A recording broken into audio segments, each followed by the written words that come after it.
Ladies and gentlemen, I express my thanks to the Paramedical Employees Union President Shantakumar Garu and General Secretary Srinivasulu, the other old and current office bearers of the union for giving this opportunity. And on this day, occasion of International Labour Day, May Day, whichever way you call it, I compliment and congratulate each one of you for your contribution towards the success of this organization. The very purpose of celebrating this day is to commemorate the contribution of the working men, laborers and working men. That was the actual definition. But I realize and I acknowledge the help rendered by each one of you, whichever section of the staff, whether it is nursing, whether it is technical staff, the ministerial staff, the support staff. Each one of you deserve to be congratulated and thanked individually without taking out the names, for the simple reason that today, if this organization stands, if this organization is growing and is getting its name and glory, it's because of the staff who are working towards the organization, and which definitely involves or includes each one of you. Without the support of each one of you, no one section of the staff can get the institution or take the institution to the greater heights. So today, if the government is proud of us, which I realize after series of the meetings or the discussions that we currently have with the state government, they hold NIMS in a very different caliber or capacity when compared to the other institutions. They are very much aware of the dedication, they are very much aware of the contribution of its employees, which is quite different from the other government health institutions, because there they practice, their working pattern is quite different, the number of hours that they spend is quite different when compared to NIMS, where the employees are much more dedicated, sincere, and of course the fact that there is no private practice. All of us spend practically more time here than we get to spend with our own families. That is the level of commitment of each of the staff member working for this institution, and that is the reason over these years, more than 30 years of establishment of this institution, that even till today we are able to maintain the legacy of those who started this institution and the dreams and expectations of the founding members. I have definitely made a note of what all requests or demands that you have made, and I'll sincerely forward it to the director, and wherever my role is required, and whether it is in cadre strength revision or whether it is any kind of suggestion, both collectively as an administration of the institution as well as part of the government, will definitely try to see that we are able to address your demands. Whatever are feasible will definitely be met with. Wherever there are certain hitches, you have to also understand that it's not that nobody wants to help you. There are certain administrative limitations which probably may be the reasons delay in taking a decision in that regard. Well, with again complimenting and congratulating you all, and also sharing with you that we are in for a major expansion. The hospital is in for a major expansion. The kind of faith and confidence that we have generated, we collectively, all of us have generated in the general public and in the government. Today the government is willing, there is a cabinet approval for it, that we are going for a major expansion. 1500 bedded hospital, which initially started with just about 428 beds, is currently 1500, and in a span of about 1.5 to 2 years, we will be growing by another 2000 beds. So in no time, we shall be a 3500 plus bedded capacity, which is one of the largest hospitals. There are hospitals across the country, but we will be one among those largest hospitals running across the country with the capacity of 3500 plus beds. Also, we are going to add one 200 bedded facility for mother and child care or mother and child health. So with all these new added facilities, naturally our commitment and responsibility also increases, that we have to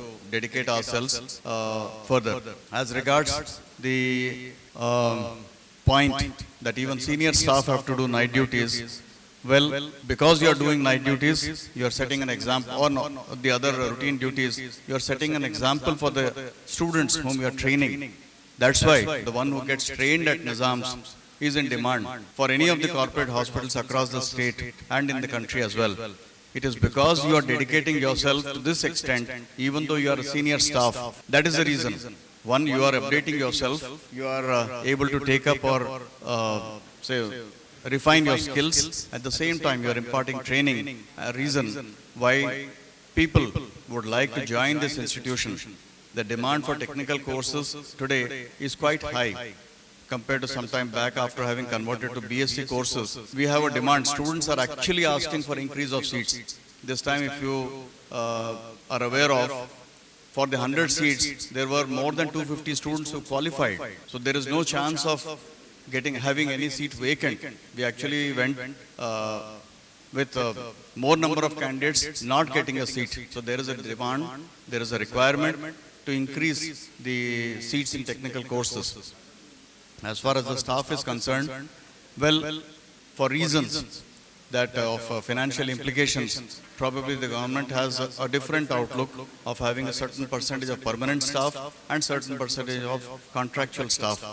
So some of these issues, I'm sure, will be addressed over a period of time. I shall, as I said, I'll repeat, will forward your request to the administration and at an appropriate time to the government also. And we shall see that whatever is maximum possible, we'll definitely try to help you in the best possible ways. NIMS Paramedical Employees Union 30th Annual Day ki vichesina prati okkariki పేరు పేరున స్వాగతం సుస్వాగతం. Paramedical union, ఈ యూనియన్కి ఒక ప్రత్యేకత ఉంది. ఈ union of course మన స్టార్ట్ చేసిన వాళ్ళు కూడా ఉన్నారు, కానీ దాన్ని నడిపించిన వాళ్ళు అందరూ కూడా అంటే దాన్ని ఒక ప్రత్యేకంగా నడిపించబడిన ఒక యూనియన్, అది అంత ప్రత్యేకమైనది పారామెడికల్ యూనియన్. అయితే ఈ పారామెడికల్ యూనియన్లో ఎన్నో పిఆర్సీలు మనం సాధించుకున్నాం. 5th పిఆర్సీ, 6th పిఆర్సీ, 11స్లు, ఏరియర్స్లు, ఈఎల్ ఎన్కాష్మెంట్ తీసేస్తే మళ్ళీ దాన్ని తీసుకురావటము ప్రతి ఒక్కటి మీ అందరికీ తెలుసు ఎంత కష్టపడిందో. పారామెడికల్ యూనియన్ ఒక మనిషిని గురించి చెప్పట్లేనండి, పారామెడికల్ యూనియన్ గురించి చెప్తున్నాను. ఒక మనిషిని కాదు, దానిలో మనుషులు వ్యక్తులు మారుతుండొచ్చు, కానీ అది ఆ యూనియన్ అనేది ఎప్పటికీ మారదు. అది దానిలో వ్యక్తులు మారుతారు 2 yearsకి ఒకసారి, 3 yearsకి ఒకసారి, కానీ యూనియన్ అనేది ఒక బ్రాండ్ నేమ్. దానిని మార్చటం అనేది ఎవరి తరము కాదు. అందరూ కలిసి కట్టుగా నడిస్తే నిజంగా ఎంత బాగుంటుంది. నిజంగా నిమ్స్ కూడా ఇంకా అభివృద్ధి పదంలో నడుస్తుంది.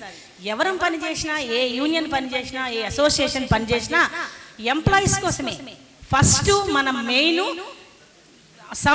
సంస్థ బాగుండాలి. దానిలోకి వచ్చే పేషెంటే మన దేవుడు, కాబట్టి పేషెంట్ అనేవాడు నవ్వుతూ వెళ్ళాలి. అది మన ఫస్ట్. తర్వాత ఎంప్లాయీ సంతోషంగా ఉండాలి. ఈ 3 మనం ఎప్పటికీ గుర్తుపెట్టుకోవాలి. నిమ్స్ పారామెడికల్ ఎంప్లాయీస్ యూనియన్ 30వ వార్షికోత్సవం మరియు మేడే ఉత్సవాలకు విచ్చేసిన మీ అందరికీ కూడా స్వాగతం సుస్వాగతం.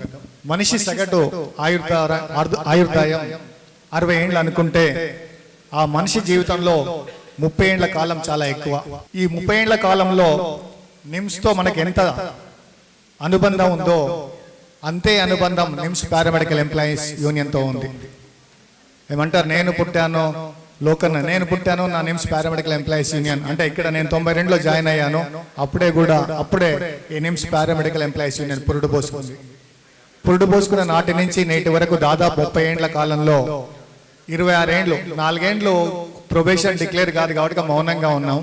96 నుంచి నేను కూడా యూనియన్ యాక్టివిటీస్లో చాలా ఉత్సాహంగా పాల్గొన్నాను. దాదాపు 3 సార్లు ఆర్గనైజింగ్ సెక్రటరీగా చేశాను. 3వసారి జనరల్ సెక్రటరీగా పనిచేస్తా ఉన్నాను మీ అందరి ప్రోత్సాహంతో. మీ అందరికి తెలుసు 1986లో నిజాం బొక్కల దవాఖానా ఆనాటి ముఖ్యమంత్రి స్వర్గీయ ఎన్టీ రామారావు సదాశయంతో నిమ్స్ సూపర్ స్పెషాలిటీ ఆసుపత్రిగా రూపాంతరం చెందింది. అప్పటి నుండి ఇప్పటి వరకు మన నిమ్స్ ఎన్నో ప్రతిష్టాత్మకమైనటువంటి మైలురాళ్ళని అధిగమించింది. ఒక రకంగా చెప్పాలంటే మన చరిత్ర అన్న, మన ఉద్యోగుల చరిత్ర అన్న, నిమ్స్ పారామెడికల్ చరిత్ర అన్న ఒక్కటే. ఈ 30 ఏళ్ల చరిత్రకు సాక్షిభూతం మనమే. ఎందరో డైరెక్టర్లు వచ్చారు, వారి శక్తి మేర వారు అభివృద్ధి పరిచారు.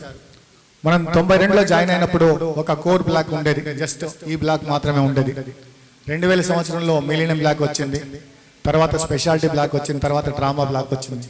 ఎన్నో బ్లాక్స్ పెరిగాయి, ఎన్నో బెడ్స్ పెరిగాయి. 500 బెడ్స్ నుంచి 1500 బెడ్స్ అయినాయి. ఆ రోజు 92లో మనం ఇక్కడ ఎంతమంది అయితే కూర్చున్నామో 2022లో కూడా అంతే మంది కూర్చున్నాం. అంటే అంతే మంది ఉద్యోగులము ఈరోజు ఈ Nizam institute of medical science లో పనిచేస్తున్నాం. మనతో ఎన్ని సమస్యలు ఉన్నప్పటికీ కూడా నిమ్స్ మనకు కన్న తల్లిగా, మనమంతా కూడా కుటుంబ సభ్యులుగా ఎంతో చక్కని జీవితాన్ని ఈరోజు ఆస్వాదిస్తున్నామంటే ఈ యొక్క నిజాం వైద్య విజ్ఞాన సంస్థలో మనం పనిచేస్తున్న మాత్రం మనందరికీ ఒక సమయపాలన, ఒక క్రమశిక్షణ, ఒక సేవాభావం నేర్పి భారతదేశంలోనే ఒక పేరు ప్రఖ్యాతులు గల సంస్థగా తీర్చిదిద్దినటువంటి మన founder director professor Kakarla Subbarao గారు ఈ రోజు మనకు లేరు. గత సంవత్సరం ఏప్రిల్ 16న ఈ లోకం విడిచి వెళ్ళిపోయారు. కానీ ఆయన సేవలు శ్లాఘనీయం. ఈ నిజాం వైద్య విజ్ఞాన సంస్థ ఉన్నంత వరకు ఆయన పేరు మనం ఎప్పటికీ మనం ఇంతకుముందే మన భరత్ చెప్పినప్పుడు సారి ఆత్మశాంతికి శాంతి చేకూరాలని మరొకసారి మనం అందరం ప్రార్థిద్దాం.